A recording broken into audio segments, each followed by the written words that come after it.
ধর্মযুদ্ধের একটি রূপ দেওয়ার চেষ্টা করছেন, যেটি আমি দেখলাম একজন মার্কিন কমান্ডার তার সোলজারদেরকে ব্রিফ করছেন, যেটি ধর্মযুদ্ধের, এবং এখান থেকে চূড়ান্ত কিছু অপেক্ষা করছে।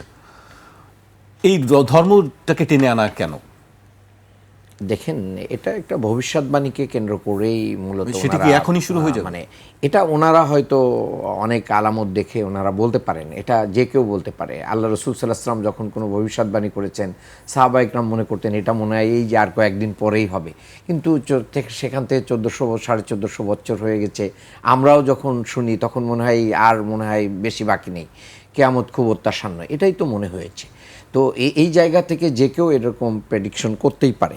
তবে আমি মনে করি যে তারা যেটা বলতে চেয়েছে সেই যুদ্ধই যদি হয়, তাহলে সেই যুদ্ধের ফাইনালি যেটা হবে, সেখানে সিরিয়ার দামেস্কে ঈসা আলাইহিস সালাম অবতরণ করবেন, ফেরেশতাদের ডানায় ভর করে উনি আসবেন, আল্লাহ তাআলা তাকে নামিয়ে দিবেন।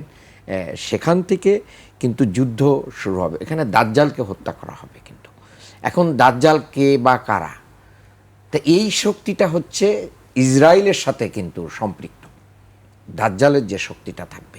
5+ স্টার রেটিং প্রাপ্ত দেশের সর্বোচ্চ বিদ্যুৎ সাশ্রয়ী ওয়ালটন এসি স্মার্ট কমফোর্ট এখন নেক্সট লেভেলে। তাহলে এদের বিরুদ্ধে, অর্থাৎ ইসরায়েলিদের বিরুদ্ধে কিন্তু ঈসা আলাইহিস সালামের যুদ্ধ হবে, এটা কিন্তু আপনাকে বুঝতে হবে। এবং পৃথিবীর সমস্ত গাছপালা পাথর পর্যন্ত ইহুদি কোথায় লুকিয়ে আছে, পালিয়ে আছে, এটাকে চিনাই দেবে, এবং যেখানে পাবে সেখানে ইহুদিদেরকে হত্যা করবে। সেই যুদ্ধ হবে এবং সেখানে ইসরায়েল কিন্তু ধ্বংস হয়ে যাবে। এটা ফাইনালি ফিলিস্তিনিরা মানে উইন করবে। এবং ঈসা আলাইহিস সালাম মূলত আসবেন তো কাবাতে, এখানে আসার পরে সেখান থেকেই তো এখানে নিরাপদ নগরী আবার তিনি এই পুরো পৃথিবীতে সমস্ত জায়গাতে তিনি আল্লাহর যে বিধান এটা প্রতিষ্ঠিত করবেন এবং খেলাফত কায়েম হবে। এটার মাধ্যম দিয়ে নতুন করে এই পৃথিবীতে আর মানে অন্যায় অবিচার এগুলো আর থাকবে না। সেখান থেকে একটা নবযাত্রা শুরু হবে। কিন্তু সেটা কবে হবে? সেটা কি এই ইরান ইসরায়েল আমেরিকার যুদ্ধের মাধ্যম দিয়েই শুরু হচ্ছে? এ কথা মানে সুনির্দিষ্ট করে বলার কোনো সুযোগ কারোর হাতেই নেই। তবে আমি মনে করি যে এই আল-আকসা, এই ফিলিস্তিন এবং এই হামাস সহ বিভিন্ন মুসলমানদের উপরে এরকম গণহত্যা এটা নতুন না, এর আগেও বহুবার হয়েছে। এখন মনে হচ্ছে যে এই যুদ্ধে আমেরিকা এবং ইসরায়েল বেশ কিছু লস করে ফেলেছে ইতিমধ্যে।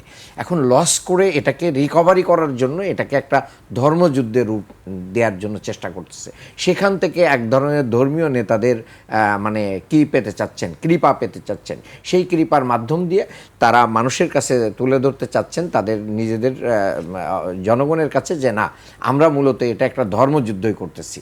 তো মূলত এই যে হাজার হাজার কোটি টাকা তাদের লস হচ্ছে এবং তারা এখান থেকে তড়িঘড়ি একটা যে মানে সমাধান চেয়েছিল, সেই সমাধানটা কিন্তু আনতে পারে না। এবং যুদ্ধ কবে শেষ হবে? আমেরিকা চেয়েছিল যে এমনভাবে আক্রমণ করেছে সেখানে ইরানের রিজিম পরিবর্তন হবে, গভর্নমেন্টের, কিন্তু সেই রিজিমটা পরিবর্তন হয় নাই। খোমেনির উত্তরসূরিরাই কিন্তু আবার ক্ষমতায় আসছে, সো দ্যাট এখানে তাদের সেই মানে কি আশা পূরণ হয় নাই।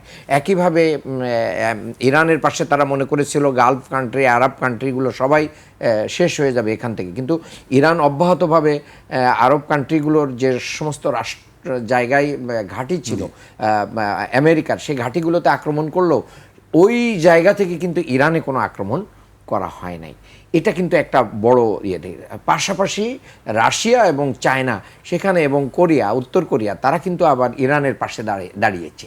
এই জায়গায় বিশ্ব ব্যবস্থা কিন্তু একটা ভারসাম্যপূর্ণ জায়গায় এসে আমেরিকা এবং ইসরায়েল পিছু হটার একটা লাইনে যাচ্ছে, এবং সেই জায়গাটাকে একটা রূপ দেওয়ার জন্য এখন ধর্মযুদ্ধ হিসেবে কিছুদিন যদি তারা কন্টিনিউ করতে চায় করতে পারে।